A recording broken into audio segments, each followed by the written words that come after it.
یا غوث پاک المدد، آئے میری کمر۔ استغفر اللہ، یا اللہ پاک ان مشرکوں کو ہدایت دے۔ یہ مشرک کس کو کہہ رہے ہو آپ؟ جب غیر اللہ سے مدد مانگو گے تو مشرک ہی کہوں گا نا، حاجی صاحب تو نہیں کہوں گا۔ یار بھائی ایک منٹ خاموش ہو جاؤ یار، آپ لوگوں نے کیا باتیں شروع کر دی ہیں یار اچانک سے؟ نہیں نادر بھائی رکیں ذرا، میرے سے غلط بات برداشت نہیں ہوتی۔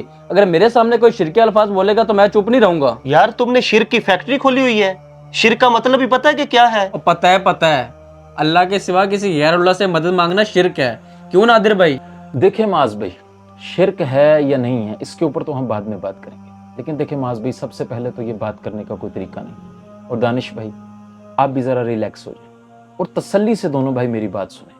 شرک کہتے کس کو ہیں؟ سب سے پہلے تو آپ اس میں فرق سمجھیں کہ شرک کہتے کس کو ہیں۔ یہ ذہن میں رکھیے گا کہ اللہ تبارک و تعالیٰ کی ذات اور صفات میں اللہ جیسا ہی کسی دوسرے کو خدا ماننا، کسی دوسرے کو الہ ماننا، عبادت کے لائق سمجھنا، رب ماننا، اللہ ماننا، میرے بھائی یہ شرک ہے۔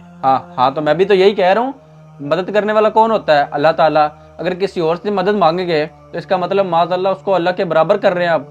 ادھر دیکھنا جناب ذرا میری طرف، آپ کہہ رہے ہو کہ اللہ کے علاوہ کسی سے مدد مانگنا شرک ہے، ایسے ہی ہے نا؟ تو یہ جو عمر سے آپ اس دن 1 لاکھ روپے مانگ رہے تھے، یہ اللہ ہے یا غیر اللہ؟ استغفر اللہ، ظاہر ہے غیر اللہ ہے۔ پھر تو آپ کے فتوے کے مطابق یہ شرک ہو گیا، کیونکہ وہ اللہ تو نہیں نا، غیر اللہ ہے، اور آپ نے غیر اللہ سے مدد مانگی۔ لیکن وہ تو ہاں یہ تو ظاہری اسباب ہے، آپ لوگ تو مردوں سے مانگتے ہو۔ اللہ کے بندو اس طرح کی کوئی بات نہیں، آپ تسلی سے میری بات سنیں، 2 اور 2 4 والی بات ہے، ایک قاعدہ کلیہ اپنے ذہن میں رکھ لیں، انشاءاللہ آپ کو ساری بات سمجھ آ جائے گی، اس میں لڑنے والی کوئی بات ہی نہیں ہے۔ یہ ذہن میں رکھیے گا کہ ہم اللہ تبارک و تعالیٰ کے جو اولیاء کرام ہیں، جو اس کے برگزیدہ بندے ہیں، ہم ان کا جتنا اختیار مانتے ہیں وہ اللہ تبارک و تعالیٰ کی عطا سے مانتے ہیں۔ اللہ ہی حقیقی مددگار ہے، لیکن ایک بات ذہن میں رکھیے گا معاذ بھائی کہ اللہ تبارک و تعالیٰ ہی مددگار پیدا فرمانے والا ہے۔ اب آپ دیکھیں نا، اگر آپ ذاتی اور عطائی کا فرق سمجھ جائیں تو جھگڑا ہی ختم ہو جاتا ہے۔ اگر میں آپ کو کہوں کہ معاذ بھائی کیا اس وقت آپ کے کپڑے پاک ہیں، تو آپ کہیں گے جی نادر بھی بالکل پاک ہیں، لیکن میں اگر اس پر آپ کو یہ دلیل دوں کہ اللہ قرآن پاک میں ارشاد فرماتا ہے کہ اللہ پاک ہے، اب آپ کے کپڑے بھی پاک ہیں، اللہ بھی پاک ہے، تو کیا یہ شرک ہو گیا؟ نہیں میرے بھائی، ہرگز ایسا نہیں ہے، کیونکہ اللہ تبارک و تعالیٰ کا پاک ہونا اس کے اپنے شایان شان ہے۔ آپ کے کپڑوں کا پاک ہونا اللہ تبارک و تعالیٰ کی عطا سے ہے۔ آپ دیکھتے ہیں، آپ سنتے ہیں، جبکہ اللہ تبارک و تعالیٰ ارشاد فرماتا ہے کہ وَهُوَ السَّمِيعُ الْبَصِيرُ، اور وہ دیکھتا اور سنتا ہے، تو کیا یہ شرک ہو گیا؟ آپ بھی دیکھتے سنتے ہیں، اللہ بھی دیکھتا سنتا ہے؟ نہیں میرے بھائی، شرک نہیں ہوا۔ آپ دیکھتے سنتے ہیں اللہ تبارک و تعالیٰ کی عطا سے، جبکہ اللہ تبارک و تعالیٰ کو کسی نے عطا نہیں کیا، اللہ تبارک و تعالیٰ کا اپنا ذاتی ہے۔ تو میرے بھائی ذاتی اور عطائی کے فرق کو سمجھو تو سارا جھگڑا ختم ہو جاتا ہے۔ اللہ تبارک و تعالیٰ کے جو اولیاء ہیں وہ اللہ تبارک و تعالیٰ کی عطا سے ہماری مدد کرتے ہیں۔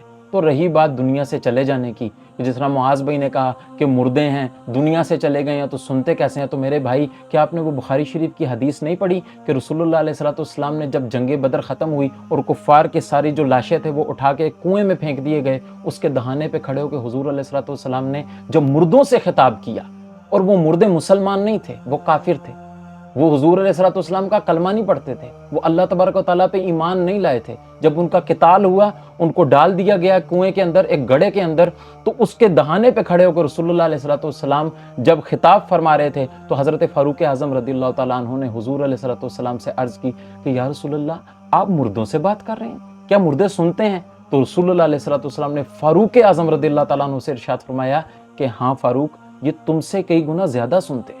تو ایمان سے بتائیں معاذ بھائی، جب کفار مرنے کے بعد سن سکتے ہیں تو کیا اللہ کے ولی نہیں سن سکتے؟ نادر بھائی بالکل ٹھیک کہہ رہے ہیں معاذ بھائی، آپ نے وہ حدیث پاک نہیں پڑھی جس میں رسول اللہ صلی اللہ تعالیٰ علیہ وسلم نے فرمایا کہ جب تم بیابان میں کھو جاؤ اور تمہاری مدد کے لیے کوئی نہ ہو تو تم یوں پکارو، یا عباد اللہ اعینونی، یا عباد اللہ اعینونی۔ تو فرمایا اللہ کے کچھ ایسے بندے ہیں جنہیں تم نہیں دیکھتے لیکن وہ تمہاری مدد کے لیے آ جاتے ہیں۔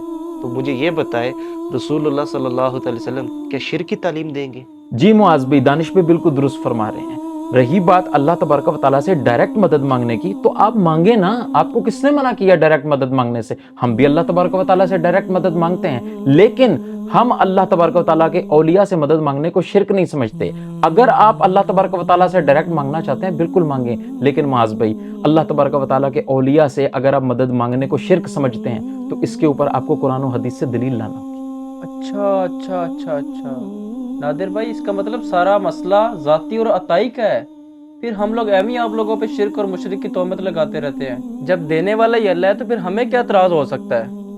دانش بھائی میں نے آپ سے ہی بہت بدتمیزی کیا، خدا را مجھے معاف کر دیں۔ نادر بھائی آپ کا بہت شکریہ جو آپ نے میری اصلاح کر دی۔